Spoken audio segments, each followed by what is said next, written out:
Hello dear students, welcome back to Smart Knowledge. और इस video में बच्चों डिस्कस करेंगे हम क्लास 7th का sample question paper for common annual examination.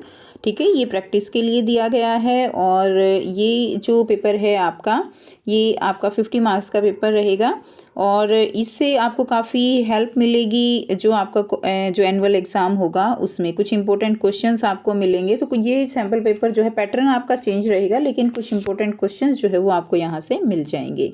तो आइए करते हैं।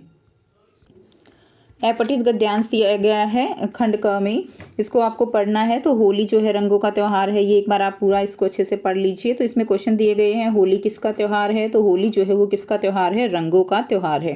होली कब मनाया जाता है? यह फाल्गुनी मास के पूर्णमासी को मनाया जाता है। होली किस ऋतु में मनाया जाता है? तो वसंत ऋतु में मनाया जाता है। होली का त्यौहार किसका प्रतीक माना गया है? ठीक है, तो आप जब इसको पढ़ोगे तो आपको इसी में जो सारे आंसर हैं वो मिल जाएंगे। क्लियर? तो होली को जो है एक तरह से हर्ष, उल्लास और उमंग, भाईचारे का प्रतीक माना गया हो, ये दिया हुआ है। होली को भाईचारे का प्रतीक माना गया है। होली का रंग जो है बदरंग क्यों हो जाता है?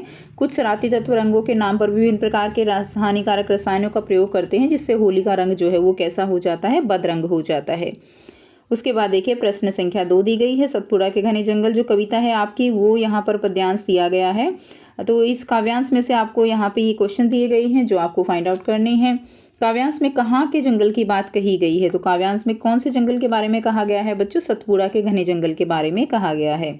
जंगल का रूप जो है वो कैसा है? जंगल का रूप जो है वो अनमना सा है।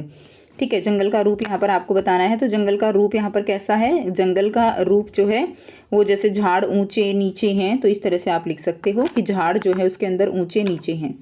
क्लियर? जैसे यहाँ से लिख सकते हो। उसके बाद देखिए नेक्स्ट है, काव्यांश में किन के चुप रहने की बात की गई है? तो काव्यांश में देखिए, काव्यांश में घास के, कास के, मूक के, पलास के, इन सब के चुप रहने की बात की गई है। उसके बाद है, जंगल को अनमना क्यों कहा गया है? तो जंगल को अनमना इसलिए कहा गया है, ये है ना ऊँघते अनमने जंगल, तो जंगल को इसलिए कहा गया है क्योंकि जंगल नींद में जो है कैसे हो रहे हैं? एक तरह से ऊँघ रहे हैं।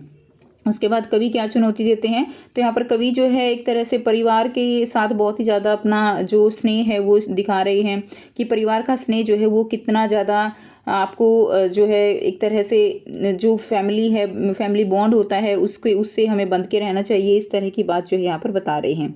उसके बाद देखिए व्याकरण दिया गया है, इसमें वाक्य में प्रयोग करना है शत्रुता। शत्रुता का वाक्य में प्रयोग करेंगे कि हमें जो है शत्रुता, किसी से के साथ भी शत्रुता नहीं करनी चाहिए। परोपकार, कि हमें दूसरों के साथ हमेशा परोपकार करना चाहिए।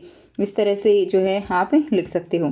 उसके बाद रेखांकित संज्ञा शब्द के भेद को बताना है। तो हमें अपने राष्ट्र में कौन सा संज्ञा शब्द हो, जो संज्ञा कौन सी है? ये जातिवाचक संज्ञा है। महात्मा बुद्ध जो है ये व्यक्तिवाचक संज्ञा है। ठीक है। उसके बाद वाक्य में सर्वनाम शब्द छांट कर लिखने हैं। तो सर्वनाम होते हैं जो कि संज्ञा, जो हमारी संज्ञा शब्द की जगह पर हम लगा सकते हैं। तो इसमें वह हो जाएगा, इसमें हम हो जाएगा। क्लियर? उसके बाद देखिए रेखांकित शब्द का लिंग बदलकर उचित वाक्य लिखिए। प्रश्न संख्या 6 में शिक्षिका आ रही है, तो शिक्षिका का लिंग बदलेंगे तो क्या होगा? शिक्षक हो जाएगा।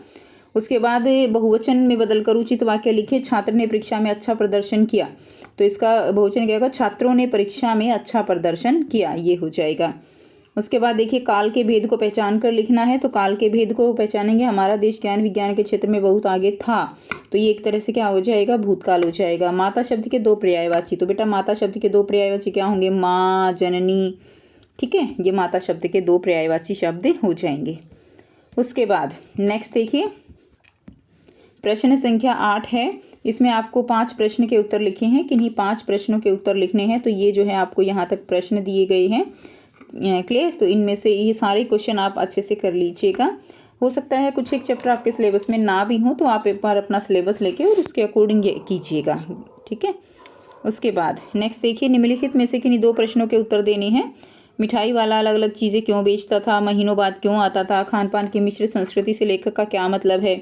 गांधी जी पेशेवर कारीगरी में उपयोग में आने वाले औजार क्यों खरीदना चाहते होंगे? तो ये क्वेश्चन दिए गए हैं। प्रश्न संख्या 10 है, वीर कुंवर सिंह की विशेषताओं को अपने शब्दों में विस्तार से लिखना है। अथवा में दिया गया है, नीलकंठ पाठ के आधार पर नीलकंठ के स्वभाव की विशेषताओं को अपने शब्दों में विस्तार से लिखिए। उसके बाद खंड घ दिया गया है, रचनात्मक लेखन में किसी एक विषय पर 80 से 100 शब्दों में निबंध लिखना है। मेरा विद्यालय समय का महत्व, गणतंत्र दिवस अपने क्षेत्र के साफ सफाई के लिए स्वास्थ्य अधिकारी को पत्र लिखना है, अथवा जन्मदिन की बधाई देते हुए छोटे भाई को आपको पत्र जो है वो लिखना है। ठीक है, तो ये था कंप्लीट सैम्पल पेपर बच्चों। आपके लिए काफ़ी बेनिफिशियल रहेगा, क्योंकि जो भी चीज़ें इस तरह सैम्पल पेपर में दी जाती है ना, वो इंपॉर्टेंट होती हैं। क्लियर? तो आई होप आपके लिए वीडियो बेनिफिशियल रहेगी। अच्छी लगी तो लाइक कीजिए, शेयर कीजिए, चैनल को सब्सक्राइब कीजिए।